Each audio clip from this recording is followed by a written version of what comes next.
Bien, merci d'avoir choisi la région Provence-Alpes-Côte d'Azur, la belle région sud, pour votre réunion.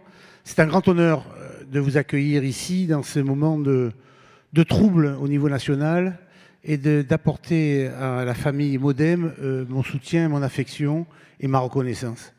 Je veux dire au Premier ministre, à Monsieur François Bayrou, que pendant toute sa période au gouvernement, tu as beaucoup aidé la région, beaucoup. Tu as beaucoup servi la France. En ce qui concerne la région, tu lui as donné la possibilité, au nom de notre pays, de pouvoir organiser les Jeux Olympiques. Et ce n'est pas une décision facile. Et je t'en remercie infiniment. Parce que nous aurons des Jeux sobres comme tu l'as demandé, parce que de toute façon, on n'a pas le choix. Mais en plus, il fallait prendre cette décision et tu as eu le courage de le faire. Tu as lancé à Marseille le grand projet, la grande réflexion sur les mobilités. Et c'est indispensable dans notre pays où nous avons des retards un peu à tous les niveaux. Je me souviens aussi que tu es venu dans le département voisin au congrès des petits maires ruraux de France.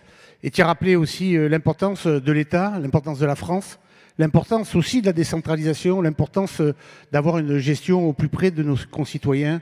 Et je pense que c'était le discours parfaitement adapté qui était tenu et que tu as tenu à ce moment-là. Cet été, tu nous as expliqué, depuis que tu étais Premier ministre, à quel point notre pays est en difficulté financière, en absence de choix potentiels, en difficulté à tous les niveaux et donc en recul. Je suis malheureux pour mon pays de le voir dans cet état. Je suis malheureux de me retrouver dans une situation, moi qui suis un vieux combattant politique et j'ai partagé avec toi beaucoup de combats politiques. Nous les avons partagés ensemble. Je vois mes conseillers régionaux qui sont avec moi, ou Mohamed, ou Marie-Florence, ou bien sûr Sylvie Brunet. Nous avons fait beaucoup de choses ensemble ici, dans cette région, sur ce territoire.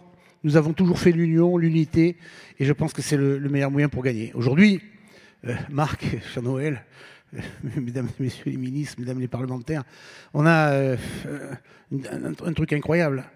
C'est-à-dire qu'on a un sentiment de déconnexion absolue avec l'action parlementaire. Le travail qui est fait au niveau national, malgré tous les efforts qui ont pu être faits, fait en sorte qu'on ait retrouvé, ce que tu as toujours combattu d'ailleurs, le système de partis, partisans, qui n'arrivent pas à s'entendre, qui n'arrivent pas à s'écouter, qui n'arrivent pas à partager, qui n'arrivent pas à s'intéresser au débat en trouvant des points communs pour faire, sur la base d'un diagnostic qui est réel, qui est imparable, trouver des solutions parlementaires qui soient adaptées. J'espère que notre pays, mon pays, puisse sortir de cette situation de blocage. Je fais confiance au président de groupe et à toute l'équipe qui comporte, vous, le Modem, à l'intérieur de ce bloc central qui est indispensable, et que nos autres partenaires, ou non, qui sont élus, puissent arriver à ne pas être sectaires, doctrinaires et vouloir le chaos dans un pays qui n'en a pas besoin.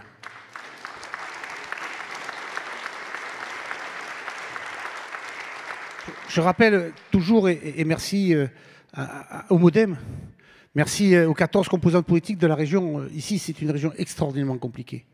On est des vrais républicains, on a additionné 14 composantes politiques. Je crois que dans la majorité, tous les membres du Modem qui sont ici sont heureux dans ma majorité. On a fait de belles choses, on essaie de faire de belles choses dans cette région. On est une petite partie de la France, avec un territoire absolument exceptionnel. Mais je sais que c'est l'unité, c'est l'addition, c'est le bon sens, c'est l'expérience qui permet de faire les bons choix et pas l'obscurantisme, la rapidité ou le tweet qui fait mécaniquement chuter des bonnes idées qui sont toujours nécessaires. Merci François, merci d'être ici avec les tiens, merci pour ce que tu as fait pour notre pays, que tu vas continuer à faire parce qu'on a besoin de toi et des tiens. Merci à vous tous.